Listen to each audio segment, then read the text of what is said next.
So this particular ray gun, or Steampunk Ray Gun, is a neutron splitting gun, as you see with the NSG. I'm basically going to go through the parts and components to let you know kind of what I've made it from.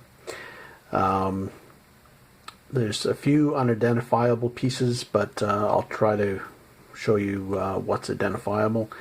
The main components, part of a paint spray gun here, and this is part of a satellite system transmitter, or receiver I should say, and mated those two together, just screwed them together. I try to get all parts and components to kind of match so they look like they belong together for a long time, or originally.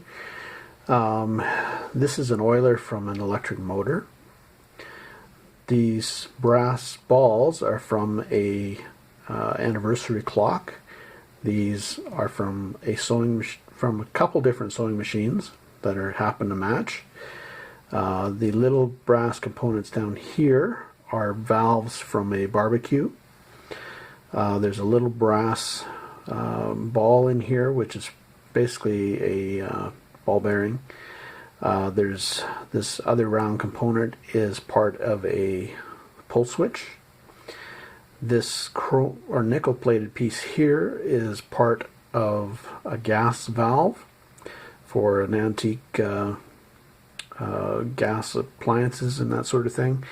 And then there's this little brass component here, which I don't know what it's from. I salvaged it from something. Then there's a brass mesh I've installed on the bottom. I try to pay attention to detail and such. This is part of a lamp. This component here is actually the internals from a gauge. This mesh portion here is probably from a lipstick case, I believe, an antique lipstick case. There's two unidentified pieces here. One is part of a valve, I believe, and that pretty much is it for components. There is the other side. Oh, we did miss a piece.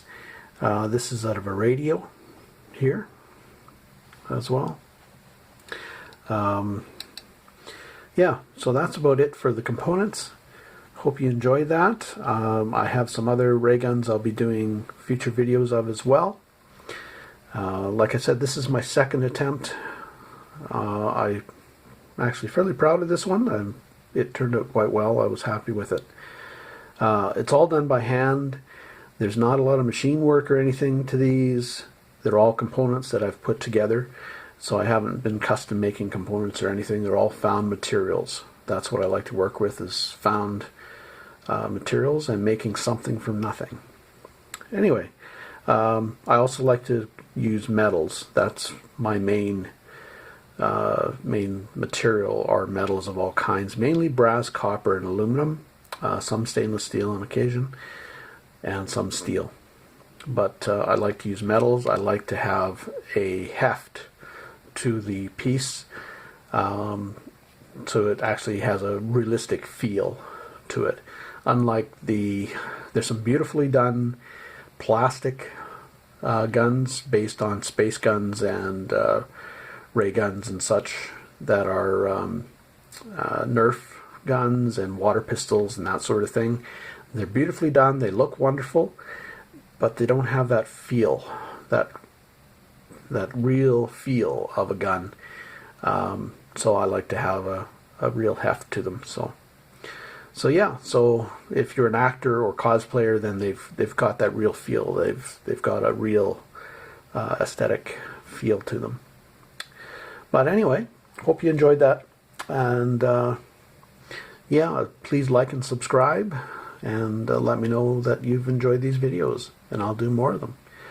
And it'll encourage me to make more steampunk guns as well.